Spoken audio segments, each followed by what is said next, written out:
Well, on one hand, you've got Poltergeist, and on the other hand, you've got Paranormal Activity. And what would happen if these two franchises were to meet?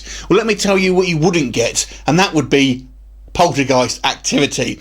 Now, this is a 2015 movie, and this is directed by a gentleman called Andrew Jones, who has been responsible for a great many low-budget British sci-fi films that seem to have a distinct air of familiarity in their titles, such as, for example, The Last House on Cemetery Lane, Amityville Asylum, for example.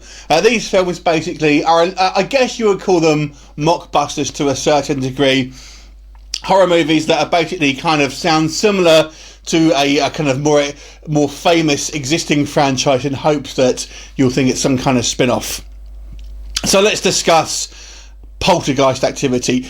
I will say this film has actually got a little bit of a secret weapon, and that secret weapon here is the actor Lee Bane, who's actually appeared in a couple of these films before, and I have to say this guy is a pretty decent actor, I think, and does quite a good job of elevating what otherwise would be a very forgettable kind of straight-to-video, low-budget horror film.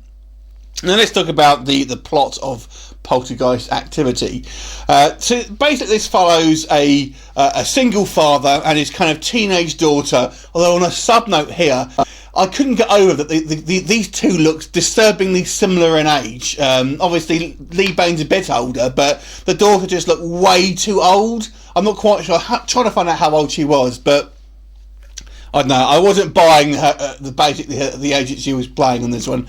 These two basically move into this kind of house, and they find out that this house might have had a bit of a dodgy history, and things have gone on here in years past, and this basically takes place over, I think, it's a week, and it's kind of broken up into different sort of days. And of course, strange things start to happen almost immediately. There's a presence there, ghostly goings on, and basically it turns out that there's an evil spirit resting in this very house that wants to kill the living. So they kind of get some help and try to defeat the evil spirits. So that's pretty much the movie. It does actually sound very similar to the Poltergeist movie. It's got more to do with that than Paranormal Activity. It's not a found footage film. It is your basically traditional narrative. So it's basically Poltergeist really done on an extremely low budget, and also not really showing any special effects. Any sort of ghostly effects that we do see, we literally see that people in masks for some reason and things like that. So don't certainly be expecting a kind of a effects-driven film here by any stretch of the imagination. So let's talk about the positives first of all. Like I said, I think the main positive of this one is lead actor Lee Bane, who I think comes across as a pretty good actor actually, and comes across as quite sincere, taking the kind of role quite seriously. He was on the He was in The Last House on Cemetery Lane. They kind of plays a similar-ish character, but he does a decent enough job here, apart from one kind of overly long monologue that he basically has kind of like 2/3 of the way through the film. It seemingly, I was thinking, this is never ending. This is going on for ages, but that's really the script's fault more than anything else. So I think he does a pretty good job, and although the story here is clearly just a rip-off of Poltergeist, the actual story is, not a bad story in regards to have a throw holding. It's pretty standard, to be honest with you. And it does make for a somewhat intriguing plot, but certainly not original.